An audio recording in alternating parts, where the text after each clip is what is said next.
Ukraine has been in the middle of a fierce war for over 2.5 years now. The destruction is overwhelming. Entire cities reduced to rubble. Schools, hospitals, homes wiped out. Nearly 4,000 education facilities have been destroyed or damaged since the war began. 1 in 7 schools in Ukraine are damaged beyond repair. And without schools, where do kids go to learn? Nowhere. So, in the middle of all this chaos, they have come up with a solution. They have started building underground schools. Yes, that's right. Last year, they tested the idea by constructing one, and it worked. Now they're on a mission to build 10 more. So, how are they making this work? Well, let's head down and see exactly what they're building. Before we dig deeper into Ukraine's incredible underground schools, make sure to subscribe for more stories about construction, architecture, and design from around the world. In February 2022, hell rained down on Ukraine as the war started. The destruction is on a scale that's hard to even wrap your head around. Entire towns have been torn apart, lives upended, and schools were not spared from the chaos. Millions of kids were suddenly left without a place to learn. Classrooms were left empty, filled instead with the ghosts of what could have been. Schools became just another target, and the future of these children was ruined just like that. As the war raged on, people had no choice but to move underground. They took shelter in bomb shelters, subway tunnels, even parking lots, anywhere they could find a shred of safety. These places became makeshift homes, cramped and cold, where families huddled together, trying to survive another day.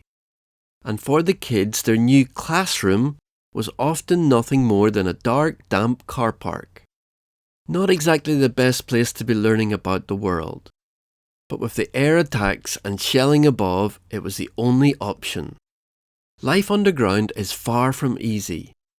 Their current home is now warmed by electric heaters, and the electricity reaches them through extension cords. They do not even have access to a stable internet. And these kids are stuck there, trying to make the best of a situation that is anything but normal. Studying remotely in those conditions is a miracle they can learn anything at all. And it's not just about learning ABCs or doing math problems. Education plays a huge role in a child's social development, which is important when dealing with the trauma of war. Schools provide that safe space where kids can talk through their problems with peers, connect with adults outside their families, and get the mental health support they need. But with so many schools destroyed, none of these things were possible. However, online lessons from the all-Ukrainian online educational platform are a lifesaver for many kids at this moment of crisis. But let's be real, nothing can replace a physical classroom. It is a place where kids can learn, laugh, and just be kids, away from the constant reminders of the war outside. Unfortunately, by 2023, only about 25% of Ukrainian schools were able to offer full-time, in-person learning. The rest were left struggling to give kids the education they deserve. Thankfully, Ukrainians did not back down. When they saw that above-ground schools were no longer safe, they started thinking outside the box, or should I say, thinking underground. That's right, the first underground school was built in Kharkiv in 2023. UNICEF and its partners were not about to let these poor Ukrainian kids go without an education. So, they set up safe educational opportunities wherever they could. Take Kharkiv, for example. Kharkiv is Ukrainian's second largest city, which is only 30 kilometers from the Russian border. When the Russian president launched his invasion in February 2022, Kharkiv was heavily bombed in those early weeks, and the damage was catastrophic. The people needed a safe space for their children to learn, and if that meant going underground, so be it. In dozens of metro stations, volunteers supported by UNICEF turned parts of the underground into makeshift learning spaces.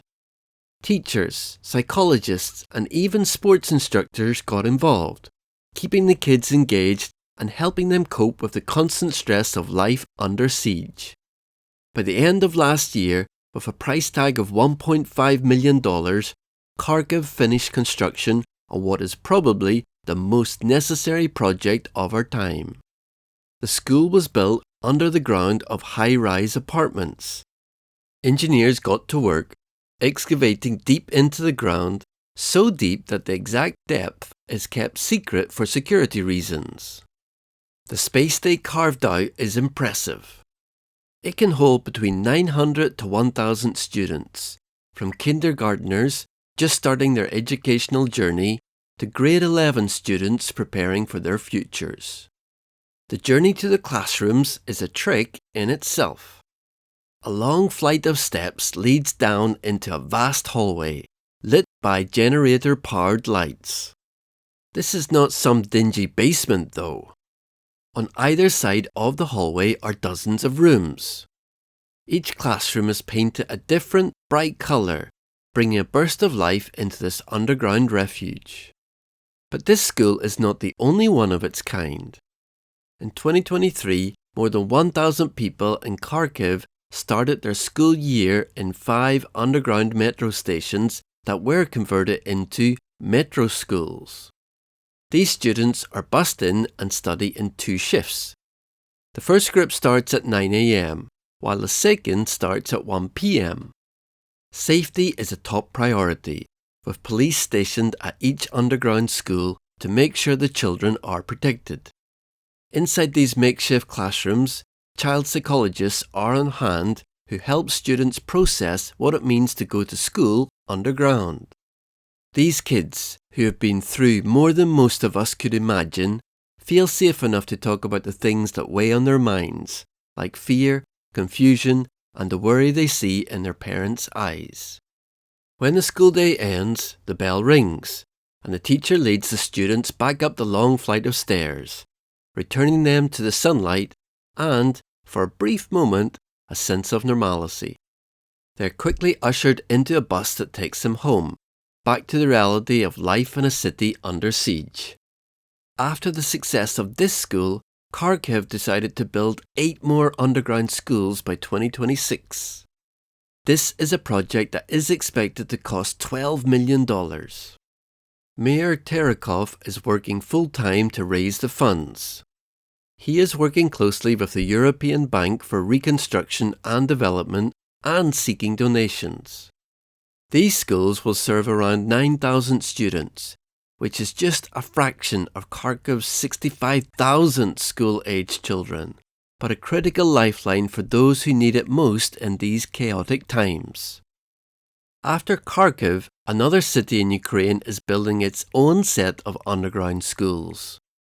The city is Zaporizhzhia, which is in the southeast of the country, and they are now building 10 new schools.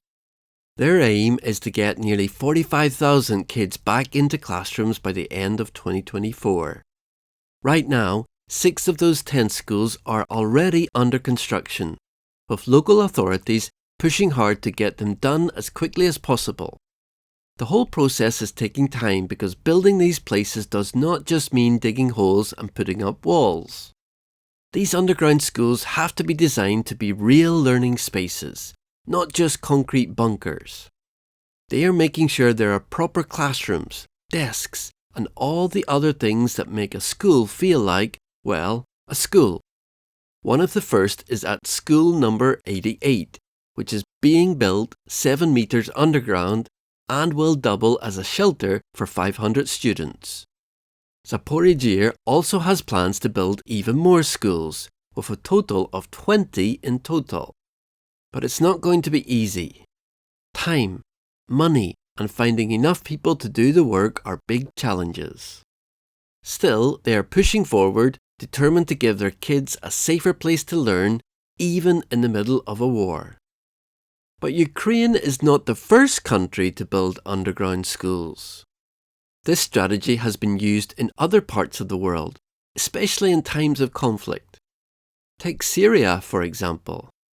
In East Ghouta, children found safety and a place to learn in basement schools. These underground spaces became a refuge for kids who had dropped out of regular schools due to the constant threat of bombings. In these basement schools, around 200 children could continue their education in a safer environment away from the violence above. Then there is Afghanistan, where the situation for women and girls became dire after the Taliban took power in 2021. To counter this, secret underground schools were established to ensure girls could still receive an education. Between 2021 and 2023, these covert schools enrolled over 8,000 students across 38 secret locations.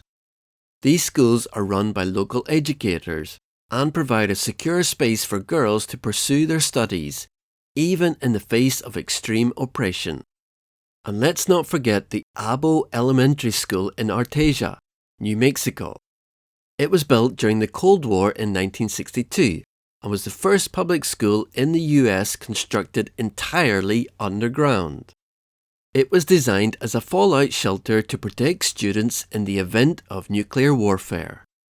This school had everything from classrooms to a playground on its concrete slab roof, and it served as both a learning space and a shelter for over 2,000 people.